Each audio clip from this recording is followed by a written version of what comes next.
Thanks for joining the Life's Better podcast, a podcast dedicated to the reality that life is so much better with God, community, and purpose. Jonathan Gleason, Josh Doolin. Hey. And we are having our special Easter podcast episode. And this is just a fun time because, you know, when it comes to particularly things on the Christian calendar, I don't think there's anything better on the calendar that can allow us to really connect with God and His mercies and His grace. Yeah. And then at the same time, building rich community and finding unique ways to live out the purpose that God has for us. So that's the direction that we're going to be taking today's episode. But we're going to start, as always, with a fun game. Yeah. And this is a word association game. I'm going to give you a word, an Easter word. You guys can play along with this too. Think about the first thing that comes to your mind. Josh is going to do that, and then he's got some for me as well. And we're just going to find out how weird we are based on the things that come to our mind. So I'm going to go first. What is the first thing that comes to your mind, Josh, when you hear chocolate bunny? Chocolate bunny. I think plastic. Like, I don't know, the bad tastes. I don't know if you like those or not, but like they're just not my favorite. I'm not a huge chocolate guy. At Okay. least like pure just eating chocolate. If chocolate's in something, yeah, I'm all about it. But no. It's almost like candly, like fake chocolate. It does have a waxy consistency for sure. I'm not a fan. I'm not a fan. All but right. I do remember being very fond of them when I was like tiny. Oh yeah. Like, it's when like, I was a oh, this kid, is the giant huge. Like, bunny. yeah. I loved it. Yeah, which can't be good for a No. tiny kid at all. Probably not. But anyway, let's see. What is the first thing you think of Uh-huh. when you think of Easter food? Okay, like the first Easter food that comes to my mind. I mean, up to you. I mean, Okay. it could be anything. My mind immediately went to a roast. Really? Which sounds weird, but I remember my mom doing these roasts, and it was typically like a Sunday afternoon, typically Easter thing, and she would have it in the big roasting pot, and Like there a would pot be roast? Or? like a pot Okay, roast, okay, yeah. okay. And I remember she would even have like the potatoes and the carrots and stuff like soaking in the juices. And I yeah. hated it as a kid. I hated it. So, Mom, if you're watching, I'm sorry. I just didn't like it. Do you like pot roast to this day? So here's the thing.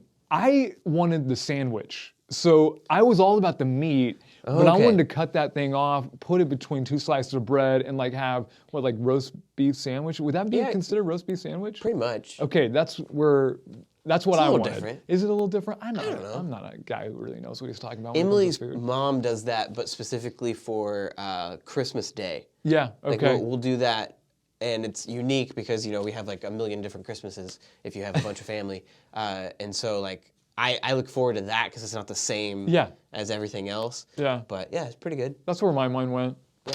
Okay. What comes to your mind when you hear sunrise service? Ooh, my mind immediately goes to 2020. When we did our service outside. One of our services outside. Yes. Yeah. Well, I think that was we did a filmed service, Yes, right? That we yes. posted online, and we did that service out Yes. there. But always a fun time. And then it goes back to memories as a child of serving at Hope and them having 3 services and having the one service at like 7 a.m. that we would go to, and everyone was just really tired. But it was also like a really cool experience at the same time. Yeah. Was it inside or outside? We would start it inside, and I think all of us would go outside to like watch the sunrise because that's how early it was. That's Like we would do it right before the sun actually rose. No, that's cool. Yeah. So the service itself did not involve the sunrising, really, no. but it was more like, hey, we're finished. Hey, let's go check out this. Yeah, great and then like break, we all go to our different positions to serve. serve the people who are coming to visit and stuff. So Yeah, that's cool. I like that. Yeah. All right. So next word for you is. I wrote like 6 because I was like, if he steals some of mine, I'm trying to decide. How about just the word third? Third. What do you immediately think of? All right, you know what? Well, if I'm just thinking like Easter, third day. Yeah. That's where I guess Christ rising on the third day. That's true. But that was a stretch because normally if someone just said third, my mind would probably not go to Easter. Okay, yeah. I don't know. I just came up with words based around Easter, and I was like, I wonder what Jonathan will immediately think of when I say the word third. That's funny. All right, this one is definitely Easter related, and anyone who doesn't think so just hasn't probably lived in the United States. Egg dying. What comes to your egg dying? Egg dying. Okay. Yeah, okay. not like dying. Like I think you get it right. I think of like stripes. I don't know. Like, I've never done this before. You've never dyed Easter No. eggs? I've seen video, like, like growing up. You've never never dyed dyed an Easter egg, no. Easter egg? No. I assume this is something that you used to do. Or still do. Did your parents like have an objection to like doing too many like secular Easter No. things? We did egg hunts thank growing up goodness. and stuff.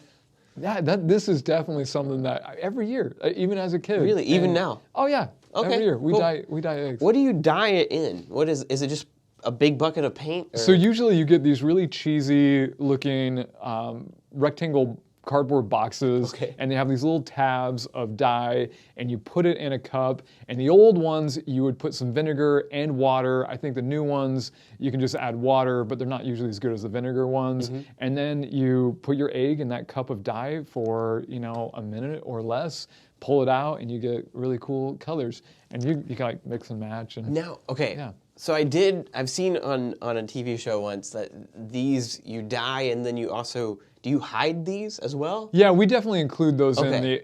none of the boys really want to find those ones because hard-boiled eggs are way lamer than plastic candy or plastic, eggs with candy in them. And So some they're of them- boiled. They're not just Yeah, eggs. yeah. They're all boiled. I'm learning so much. I just there's a TV show that I remember they hid them around the house and they didn't find a few.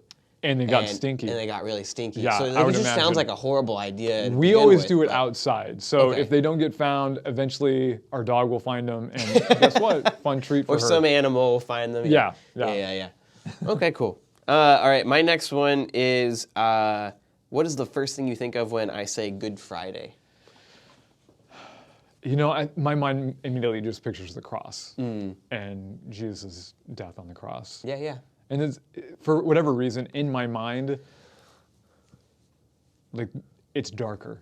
Like there's just like this dark. In the Bible, it was. Like, Yeah. It says that like once he died, is like everything went black, right? Like, Yeah. which I don't know if you can just attribute to like God covering the sun for a second, or maybe there was like a storm that God sent or something. I don't know.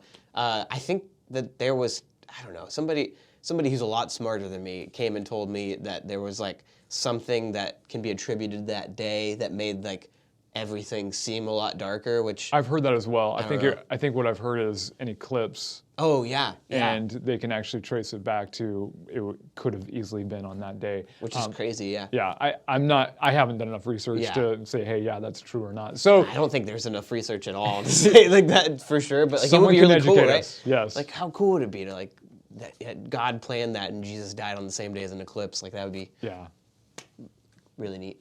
God can do it, right? He can. Okay, last one for me. Wearing your Sunday best. Oh man.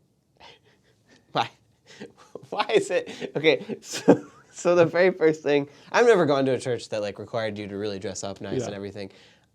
Besides our church, if you're Yeah, not yeah, wearing a yeah. tuxedo, No, this sounds awful, but the very first thing that I pictured in my mind is like the country Sunday best, which is blue jeans and then a shirt and tie. You know what I'm talking Okay, about? yeah. Which is like, I don't know, it seems with like a silly bolo to me. tie.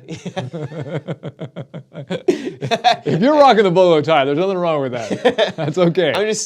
I don't know what it is about that just makes me laugh a little bit, but like, you look nice. You look country and nice at the same time. That is not my country or my Easter best at all. Mine is normally just a Button-up untucked shirt.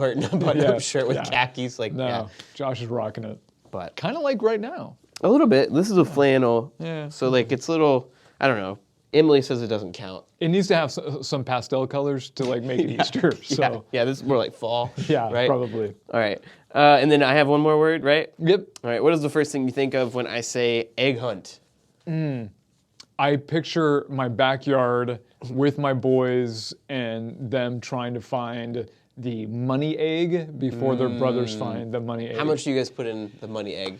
I think Dana does a couple money eggs. Some of them are just filled with change, and then there's Yeah. one that actually has bills in it. Yeah. I don't think it's any more than $5, but $5 to an 8-year-old, man, that's like jackpot. I grew up and that was like always a thing. That there was somewhere hidden a really, really good, like well hidden egg that has like up to $10. Awesome. And like, I don't know, like whoever came up with that, like Brilliant. it just blows kids' minds. Yeah. Like $10? Oh my gosh, I could buy so much with $10. Like nowadays, if you told me there was like $10 hidden in my backyard somewhere, No, like I'm- really, really well hidden. I'm heading over to your house. If you're not interested in finding that, I'm gonna. I might look for a while, but like I'm not gonna like there was my cousin's house, and I remember they hid it like in their sewage system area, and like a kid actually went down. He was like, I hit a $20 one down there, and like there was a kid who got so gross. It was my cousin Tyler, and he just got covered in nastiness, but he found it. He got the $20 And though. what was funny was there was actually only $1. He got Tyler lied to. Tyler got an Easter prank. Was it on April 1st that year? My No, goodness. it was not, but it was really funny. That's sad. And I think that he ended up getting, somebody gave him $20 to like be like, hey, sorry, man, we never Clean expected yourself you up, to buddy." actually do this. Here's 20. Go to the dry cleaner. Take a bath. Well, we are not going to just talk about random stuff today. Well, kind of. We're going to do a Q&A time where we just talk about different traditions or different experiences that we've had that have allowed us to have a deeper connection with God around this time in the season, as well as community and unique ways that we live out God's purpose around Resurrection Sunday. So I'm gonna start off with a question. What are some little known, and I'm going to emphasize little known Easter traditions that you participate in on a regular basis? Oh man, why'd you have to emphasize little known?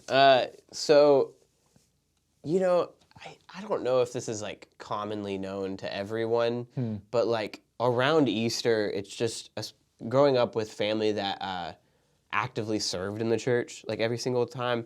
There's just like my entire life, I've known that up to Easter, there is planning involved for what the church is going to do and how can we get involved.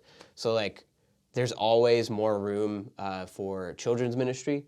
Like that is something I remember growing up actively. We sought out, and then there would also be an Easter lesson that was special, whether it be skits or like something involved like that. But going all the way to now, I think an Easter tradition now is making sure that like the Good Friday service is like is something that's special. I remember all like whether it was before you came or even since you've been here, like the Good Friday service is just this thing that isn't as attended as well as we'd like, but is always really, really special. Yeah. And I always leave feeling like my heart's been prepared for what Sunday is going to hold. And it's not like one of those things where you're like, oh, I got to do 2 church services. Like it's something you look forward to doing. But yeah. I know, I like that. And thanks for the plug. That was good. Yeah. Attend. One of my little known Easter traditions, and I'm going to emphasize that it's probably more my kids that are driving this tradition than me. Certainly Dana and the boys make it happen. I just kind of am a spectator. But have you ever heard of resurrection rolls? No. So it's cool. They started when they were young, and I think because my kids enjoy sugary treats, they're the ones that keep like pushing it. So you make this dough and you fill it with some cinnamon stuff and a marshmallow, and then you wrap it up, and it's supposed to resemble a tomb. Huh. You bake it for 3 days. No, not really 3 days. I don't know how long you bake it. Maybe slow, 3 minutes. Slow cooked. And then after the 3 days, you pull it out of the oven, and then you open it up, and obviously the marshmallow has dissolved, and so it's like the empty tomb, and it's this warm, sugary, gooey goodness. And so they always ask for resurrection rolls, and it's just a fun, silly way to kind of think about what happened on Easter Sunday. Yeah. That's cool. Yeah. I feel like, man, all I did was egg hunts and like meals. Like we had a meal like all together. Pranking your cousin Timmy. Pranking my cousin Tyler, yeah. Tyler, Timmy, It whatever. doesn't matter. Tyler's not watching this. Anyway, question number 2. Jonathan, what's your favorite Easter song and why? Yeah, so this one, I don't even know if it's actually my favorite because there are so many good ones. yeah. It's I thought the hard to same narrow thing. down. The one that comes to my mind though is "Death is Arrested," and I love just kind of how the flow of the song is. There's that moment where it kind of like drops, and what does it say? What's the line when it comes to, I've got it written down, I'll just read it. It says, "Darkness rejoices as though heaven is lost." Yeah, So it yeah. dips, and then right then like it picks up again, but then Jesus arose with like freedom in hand. It's like, yes, death was arrested in my life again. But then it's the chorus that just moves me. That whole idea of his grace washing over me. I'm beginning my life anew with him. I mean, it's just so, it gives me chills, like even thinking about it right now. Yeah. Anyway. No, that's good. I didn't write down like why I like this song. I feel like I can probably remember most of the lyrics, but my favorite's easily "Living Hope" by Phil Wickham. Yeah, how does that one go? That one's okay. Come on, worship pastor. So No, dude, if you don't remember, it's cool. I do remember it. I'm trying to sing it in my head now, but I'm starting from the beginning, and that's not good. So it's the one that has like 3 movements, right? So like the very first talks about I'm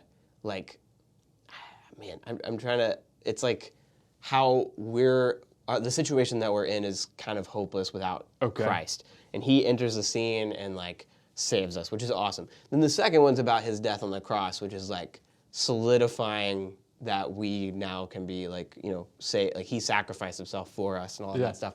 And then the third verse is where it builds to that part where it talks about how He comes roaring out of the grave like a lion. Yeah.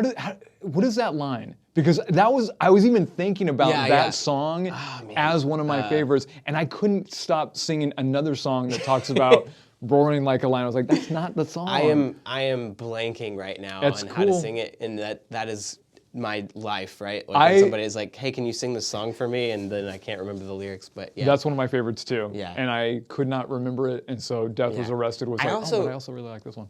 It's a little more cheesy, but I also love that one because it's the one song, and we need to do it more, that Emily and I share. We don't, like, one person doesn't just lead by themselves, but we listen to this one version of it that has a girl and a guy singing different parts, and so she helps me with that one, and I don't know, I love that. So. And it's the same song, or is it a different one? It's the same one. Same one. Gotcha. Yeah, cool. Actually, I think we do that with 2. You're right. There was Jesus is also one that we do that with, but Living Hope is the one that I think of most. Yeah. All right, next one. Worst and best Easter experience. Start with the low light and then end with the highlight. So I had a hard time thinking of my worst Easter experience, but it has to be like sometime when I was a kid and my mom forced me to wear like a pink like button-down shirt and a tie, and I just did not like. I remember there's a picture of me when I was like 4 or 5, and I think I was 4 because Allie had just been born, my sister, and I was wearing a full-on suit for the first time in my life. Hating it. And I'm just bawling my eyes out. So I don't remember this very well, but I do remember my parents saying that it was just a miserable day because they had Easter pictures, they had the service, and like just the whole time I was just trying to take off the clothes that I was wearing, and I hated it. So yeah, there's that. So I know Emily listens or watches the podcast. Yeah. Can you make sure that Josh wears a pink suit on Easter? That would be. Now I'm picturing like the bunny suit from like A Christmas Story. Like I need to wear that one year on stage while I'm playing. I just don't want you stripping it off during like mid worship. You're like, I'm done with this. No, put those nipples away. Sorry. We may edit that, we may not. We'll see. We'll see what happens. Best Easter experience. My favorite one, it has to be last year. Yeah. It was the first time, because like right around that time was when most people had had the vaccine. Mm-hmm. We were coming out of this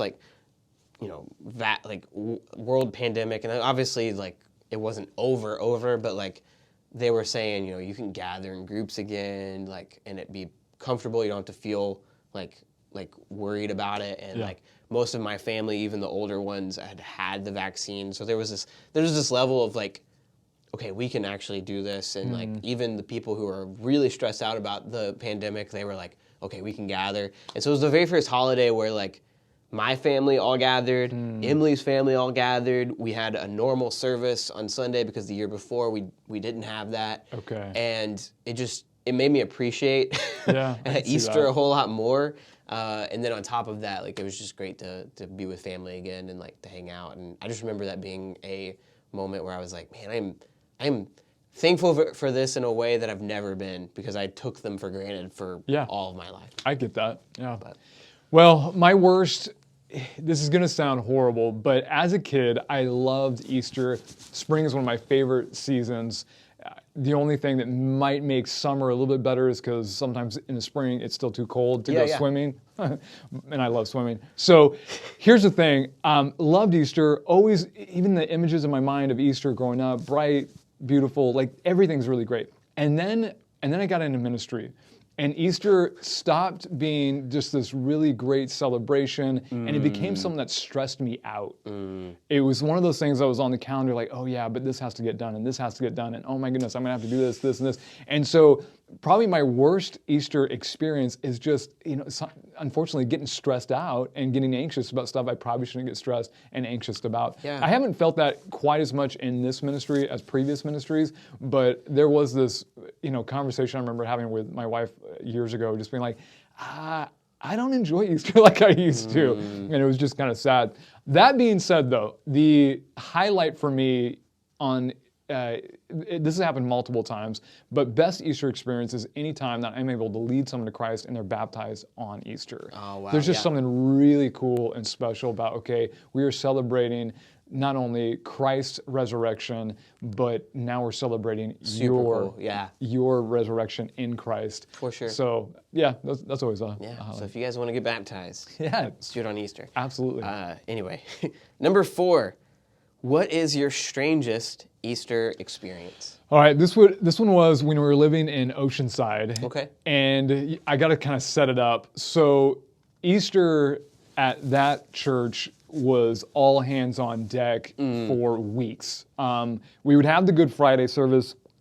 Saturday was this all-day community Easter egg hunt with bounce houses and food and crafts where hundreds and hundreds and hundreds of people from the community would come. And then after that, the evening, we would do an all-nighter with our youth, and they would set up the sunrise service, and there would be a total of 4 services that Sunday. And so as you can imagine, at the end of that, I was just taxed this one Sunday or Easter. Are you sure this isn't your worst one? It's the strangest. And so I go home and I'm just like, honey, I just got to crash for a couple hours. And so I'm about maybe a half hour, 45 minutes into this nap, and my bed starts shaking. And I'm awake and I'm alert enough to realize, dude, we're having an earthquake right now. Oh my gosh. But I'm so exhausted that I remember just closing my eyes and thinking, and even envisioning it, well, if the house starts to crack and crumble, who cares? I'm too tired. And I just like pass out and then wake up like an hour later and like, did we have it? Did I dream this or did we or not have it? An earthquake? Yeah, we totally had an earthquake. It was like, well, I'm glad the house is all right. So that was weird. It was just a weird, like, earthquake on Easter. Huh. Yeah, no, mine is not nearly as weird, and you were there for it. But it had to have been the year that we had the pandemic happening. And I remember just leading up to that, us having a bunch of meetings like, should we not? Like, how is this going to work? Like, and then trying to think of like how to get like the speakers set outside, like in such a way that it will actually be heard. And like, it was just, and then on top of that, filming it the day before. It was like a few days before, maybe? No, we filmed that Sunday morning. Oh, okay. We filmed the Friday night service or the Good Friday service before. Right. But then we filmed that morning. Or what did we do it on Saturday?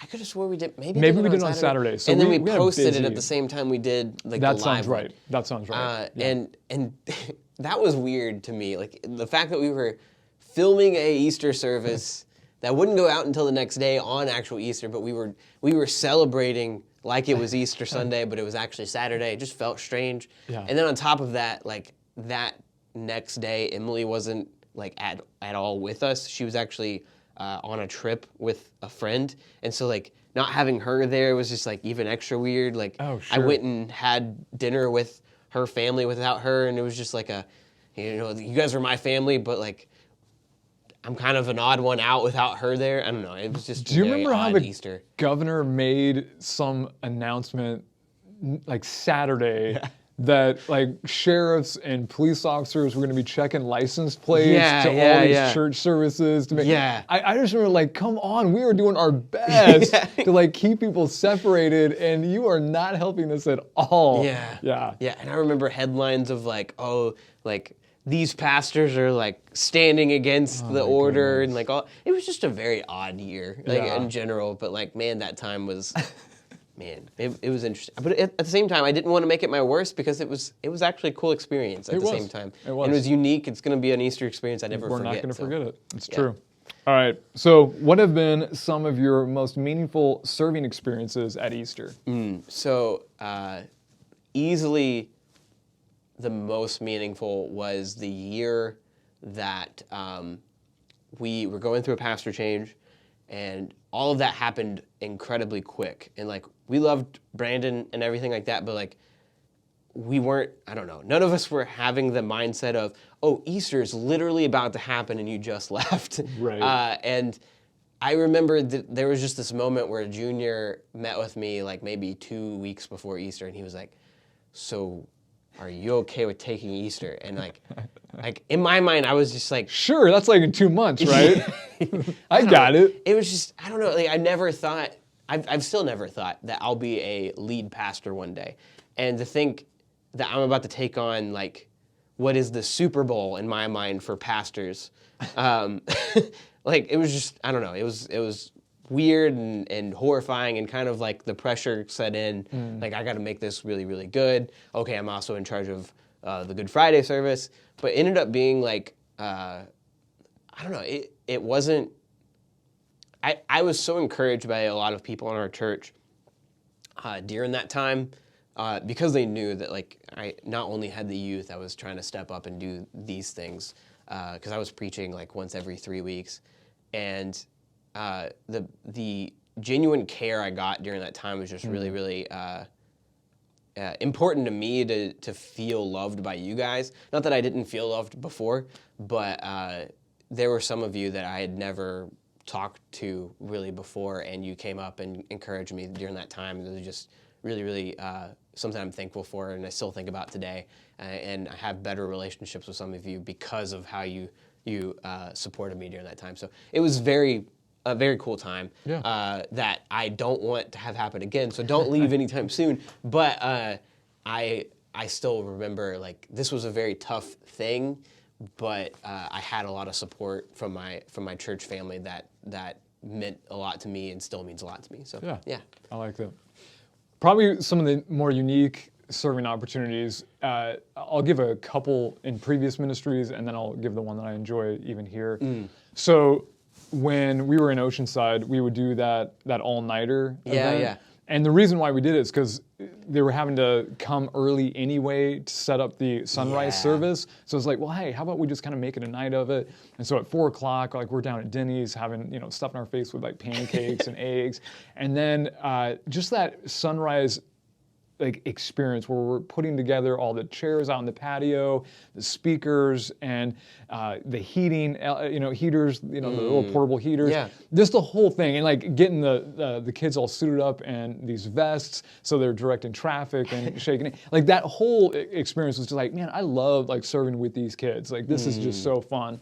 So that's always been a highlight. When we were at Cross Point, there were so many people that would attend that Saturday had 2 services that they encouraged the regular attenders, make that your Easter Sunday.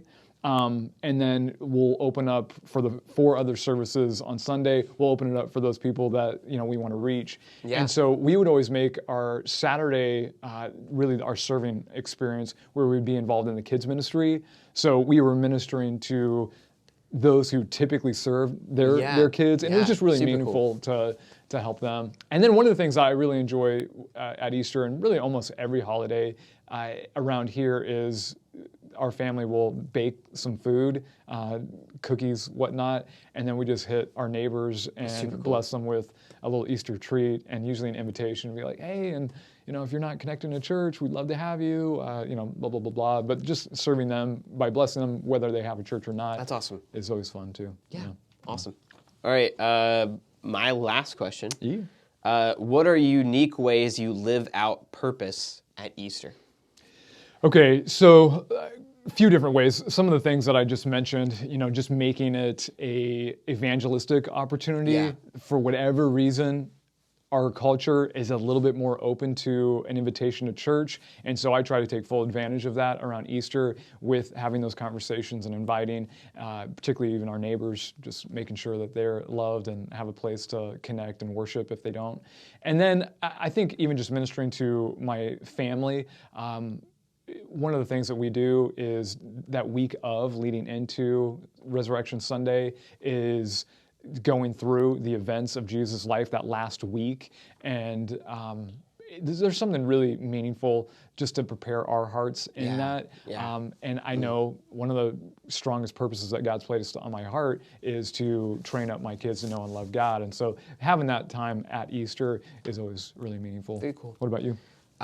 So easiest answer to start at least is every year our youth ministry really focuses in on Jesus' last few days before the cross, and then what if we, depending on what we're teaching before and like how it blends in, we'll talk about the resurrection. And there's just always this fun experience where instead of just finding ways to kind of talk about how Jesus' grace is applied through his death and resurrection in every sermon, because you kind of want to have that sort of thing. This is one that you can just kind of talk about that and focus on how death is defeated and all of these different things.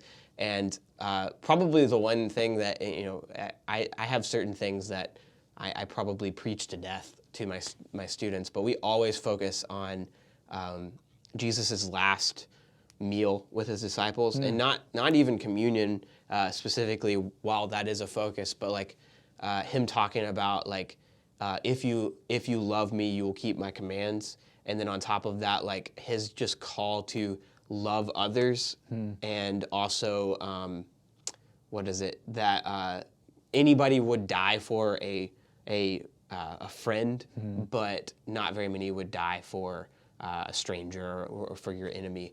And just focusing on how Jesus' heart going into all of that, he was fully prepared, even though there's this moment in the garden where he's just, weeping, saying, if I can, take this cup from me and pass it to somebody else, but your will be done. He was just very set on this mission, and his heart was for us before he went through it. It wasn't just this freak accident that he got crucified, but it was part of his plan.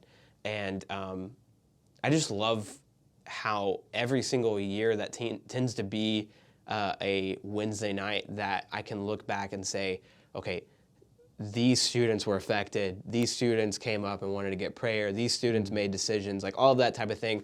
And, realizing I need to probably do that more often than just on one night a year. But it being this cool tool that we use to kind of remind students of that story that is important for the foundation of their faith. I love it. Well, as Josh already mentioned, we do have a few things going on that we want to just kind of highlight real quick. Yeah. On the 15th is our Good Friday service. It's going to be really special this year because we have a missionary coming from Israel. He is with an organization called Jews for Jesus, and he's going to be walking us through how we can actually see Christ in the Passover. And on the 15th is actually when Passover actually begins this year. So it's a really unique time. I think it's going to not only connect some pieces of a puzzle maybe in your mind when it comes to the events of the Old Testament to what we see Christ fulfilling in the New Testament, but I think it's going to prepare your hearts even just to worship more fully on Easter itself. So please make that a priority. Do it. 6 o'clock Friday, and then obviously invite as many people as you can to our Easter services. We've got a couple that you can take advantage of. Any last thoughts, Josh? No, I love Easter. I hope to see you there, and we'll do maybe both of these worship songs that we talked about, and let me know if you want to hear a few others. I've already had some people who are like, we got to do this song, and most of the time, I get too many of those, but lately I've not. So maybe you can get your song played if you can come talk to me. He's going to ignore you. Yeah. All right. Until next time, don't forget that life is so much better with God, community, and purpose. See ya.